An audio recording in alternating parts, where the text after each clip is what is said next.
Good morning everyone. आज हम BCom third year में बीएसटी पेपर जीएसटी उसको पढ़ने जा रहे हैं। लास्ट क्लास में मैं पढ़ा था कि कौन कौन से टैक्सेस जीएसटी में सबस्यूम है, कौन कौन से नहीं है। ठीक है, उसकी पूरी लिस्ट हमने देखी थी।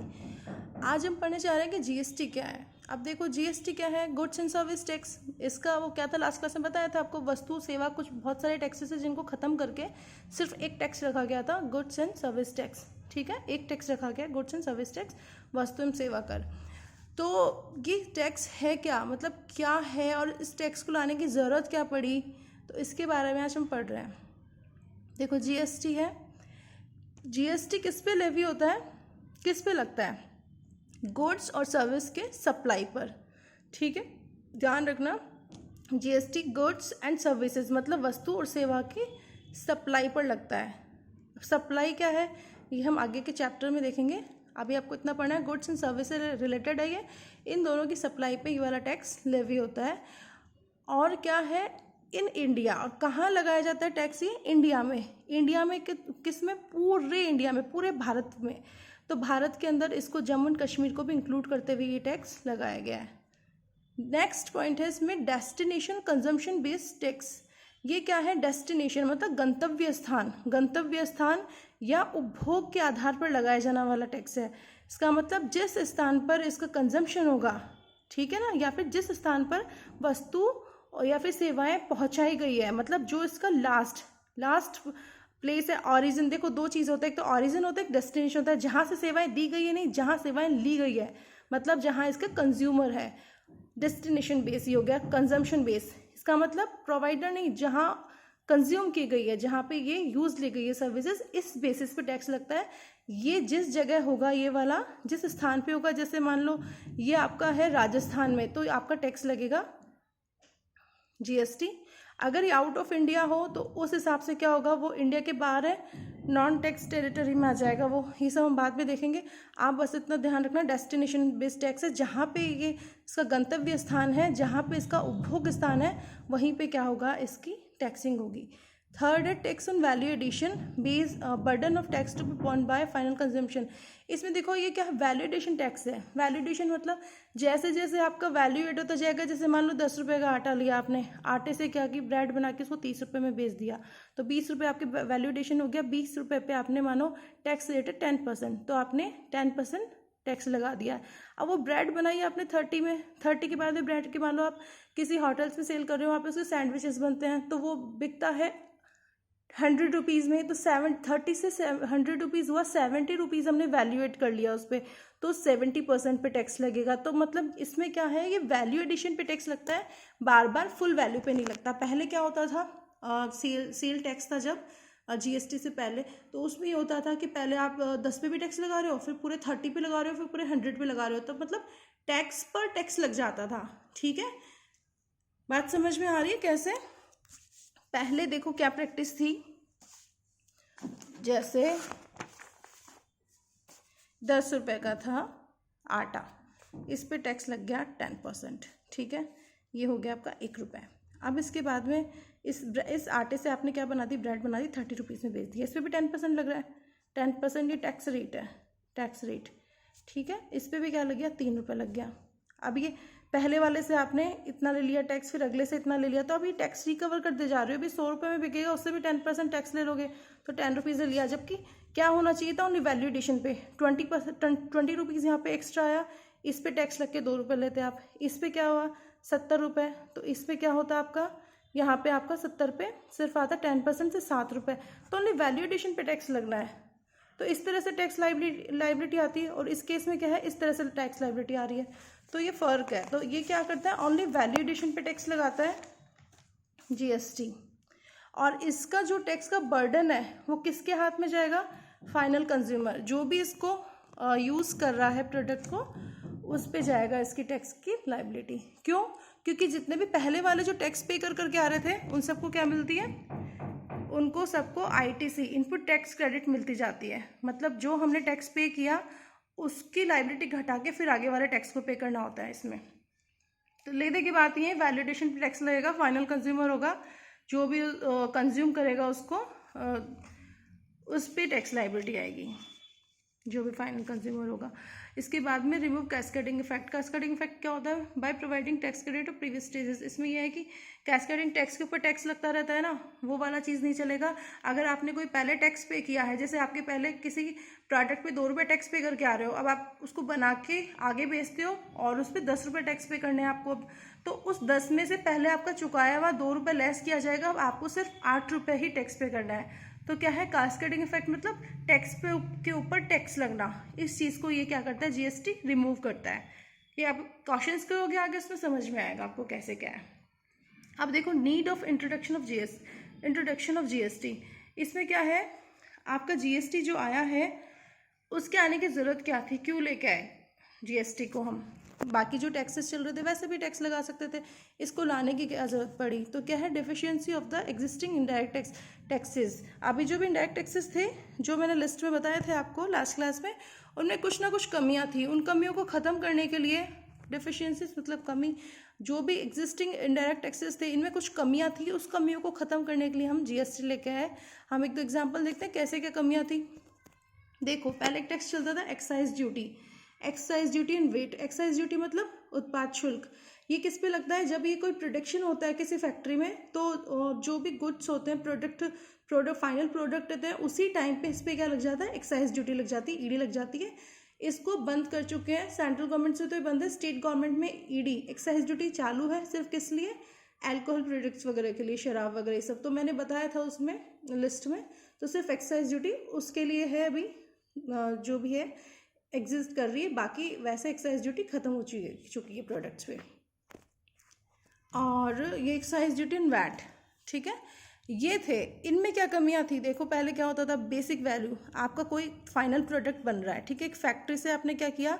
1000 का एक बैग निकाला। बैग प्रोडक्ट है वहाँ का, एक बैग है, एक बैग मान के चलो, एक बैग बन के आया 1000 का, उस पर ईडी लग गई आपकी 10%, ठीक है, और फिर बाद में आपका उस पर प्रॉफिट भी ऐड हो गया।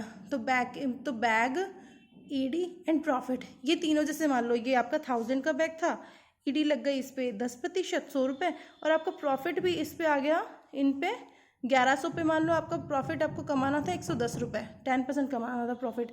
इस तरह से आपका 1210 का सामान बन के तैयार हुआ। अब इस 1210 पे भी क्या हुआ? वैट लगाना है आपको, ठीक है ना, 1210 पे भी वैट लगाना है, तो आपका ये भी आपने क्या माना? 10% रेट है, तो ये क्या हुआ? 121 का वैट और लग गया, 121 रुपये का। 1210 का 10% 121, तो आपकी वैट लाइबिलिटी कितनी आ गई? यहाँ पे 121 रुपये की आ गई, ठीक है। तो अब ये जो टैक्स था, ये टैक्स वैट किस पे लगना चाहिए था? सिर्फ गुड्स पे, ठीक है, गुड्स पे लगना चाहिए था। ये वैट गुड्स पे लगना चाहिए था, प्रॉफिट भी आप इस पर मार्जिन ऐड कर सकते हैं, इन पर लगना चाहिए था, लेकिन एक्साइज ड्यूटी पे क्यों लगा? एक्साइज ड्यूटी पे नहीं लगना चाहिए था। तो एक तरह से क्या हुआ? आपने टैक्स के ऊपर टैक्स लगा दिया, टैक्स के ऊपर टैक्स लगा दिया, जो कि राइट नहीं है। टैक्स के ऊपर टैक्स लगाने से क्या होता है? जो भी फाइनल कंज्यूमर होता है उस पर टैक्स बर्डन बढ़ता है, और वो चीज़ें क्या बहुत महंगी हो जाती है। तो इस चीज़ को क्या करना था? ये जो भी प्रॉब्लम थी इसको गवर्नमेंट को ख़त्म करना था, इसलिए जीएसटी लेके आए। देखो, अगर टैक्स के ऊपर टैक्स लग रहा है, so case of tax on tax, that is tax मतलब वैट ऑन ईडी।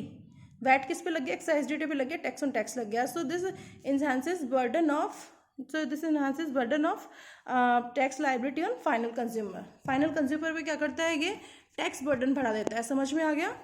इसमें क्या कमी थी? एक्साइज ड्यूटी एंड वैट अगर किसी केस में लग रहे हो तो बेसिक वैल्यू पे पहले एक्साइज ड्यूटी लगती थी, देन प्रॉफिट ऐड होता था। तो 10% माना हमने 100 रुपये, इसको भी 10% प्रॉफिट कमाना था तो हमने माना 110। ये 1210 पे अब हमारी लगेगी वैट लाइबिलिटी, कितनी लग गई? 121 रुपये। अभी 121 रुपये लग गई, तो ये टैक्स के ऊपर तो नहीं लगनी चाहिए थी ना। टैक्स के ऊपर जो लगा ये गलत लगा है, ठीक है ना। तो टैक्स के ऊपर टैक्स लगाना गलत था। इससे क्या होता था? टैक्स का बर्डन बढ़ता था अंतिम उपभोक्ता पर, फाइनल कंज्यूमर पे। तो इसलिए क्या हुआ? इसको हमने हटा ही दिया, एक्साइज ड्यूटी एंड वैट इन सबको हटा दिया। अब क्या होता है? बेसिक वैल्यू आई 1000, इस पर 10% अगर हमने प्रॉफिट एड किया तो 1100 पे सीधा एक टैक्स रेट लगती है 10%, तो मतलब 110 रुपये। अब सिर्फ 110 रुपये का बर्डन आएगा, ना कि 121 का। तो हमारा सामान 11 रुपये सस्ता पड़ गया। आ गया समझ में? नेक्स्ट दूसरी प्रॉब्लम, सर्विस टैक्स में क्या कमी थी, ऐसे किसको बंद करना पड़ा? देखो, सर्विस टैक्स में एक लिस्ट होती थी, सेक्शन 66D में एक नेगेटिव लिस्ट होती थी, ठीक है।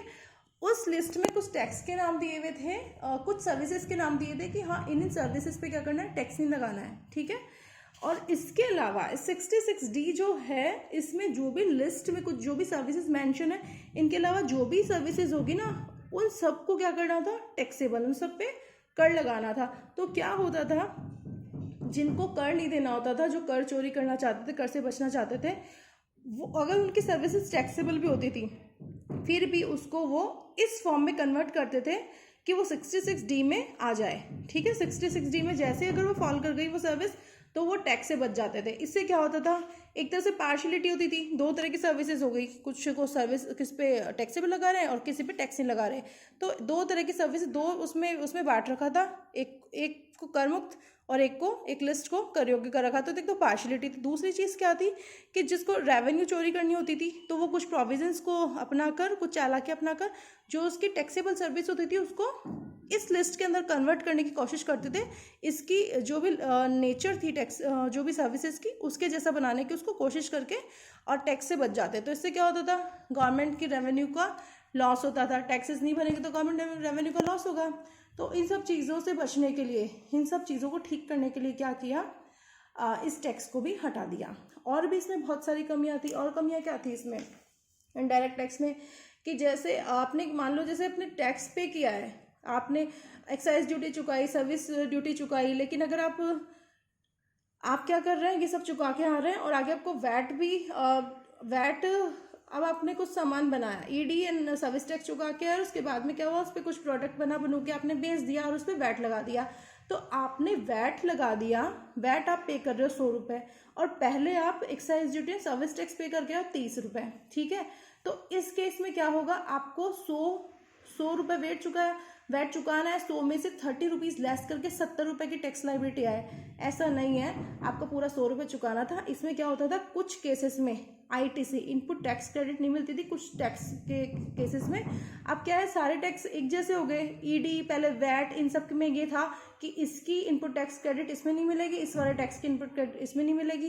तो इस चीज़ के लिए सोचना पड़ता था, क्योंकि टैक्सेस के अलग अलग नेचर थे। अब क्या कर दिया, सारे टैक्सेस को एक ही कर दिया, GST। अगर कोई इनपुट टैक्स पे करके आएगा, मतलब कोई खरीद पे कोई टैक्स पे करके आएगा और फिर उसको कुछ बना के वो आगे बेचेगा, ठीक है ना, बना के आगे बेचेगा, या उसको उस पे उसके थ्रू कोई आगे सर्विसेज प्रोवाइड करेगा, ठीक है ना, तो जो भी वैल्यूएडिशन करेगा उस पर टैक्स लगेगा। और उसने जो पहले टैक्स पे किया है उस टैक्स की उसको छूट मिल जाएगी फाइनल टैक्स लायबिलिटी में से, क्योंकि सारे टैक्स अब एक जैसे हो गए GST के नाम से, इसलिए अब इनपुट टैक्स क्रेडिट इजीली मिल जाएगी। ये हम आगे पढ़ेंगे जब ITC पूरा चैप्टर आएगा, इनपुट टैक्स क्रेडिट। आप सिर्फ इतना समझ लो, इनपुट टैक्स क्रेडिट का मतलब ये होता है जो आप पहले टैक्स पे करके आए हो अपनी कोई खरीद पे या अपनी कोई सेवाएं लेने पर, ठीक है, और उसमें आप कुछ वैल्यू ऐड करके जो सर्विसेज आपने ली या जो आपने वस्तुएं खरीदी, उसमें कुछ आप वैल्यू ऐड करके उसको फर्दर सेल करते हो या फर्दर सर्विसेज प्रोवाइड करते हो। तो उस केस में क्या होगा, आपने जो पहले टैक्स पे किया था उसकी क्रेडिट मिल जाएगी, इट मीन्स उसकी छूट मिल जाएगी फाइनल लायबिलिटी को पे करने के टाइम पर। फाइनल लायबिलिटी ऑफ टैक्स पे करने के टाइम पर पहले वालों टैक्स की आपको छूट मिल जाएगी। ये हम आगे एक ITC चैप्टर आएगा पूरा, उसमें विस्तार से पढ़ेंगे, ठीक है। अब कल के लिए हमारी नेक्स्ट क्लास होगी dual GST model. Dual GST model है, थोड़ा सा समझा देती हूँ। इसमें दो तरह के टैक्स होते हैं, intra state supply and inter state supply. दो तरह की बात होती है। सप्लाई क्या होती है, या तो आप इंट्रा का मतलब एक स्टेट के अंदर ही आप सप्लाई कर रहे हो, इंटर मतलब one state to another. Intra मतलब सेम स्टेट में सप्लाई हो रही है, इंटर मतलब वन स्टेट टू अनदर, एक से दूसरे स्टेट में जा रहे हो। तो इन दोनों सप्लाईज में टैक्सेस कैसे क्या लगने हैं, इसको हम देखते हैं नेक्स्ट क्लास में। लेकिन बस ध्यान रखना, GST मॉडल में दोहरा GST ढांचा है, दोहरा कर ढांचा है, इसके बारे में हम कल पढ़ते हैं। Thank you. और कोई भी प्रॉब्लम हो तक के में आप कमेंट सेक्शन में पूछ सकते हैं, व्हाट्सएप ग्रुप में आप क्वेरी कर सकते हैं। Thank you.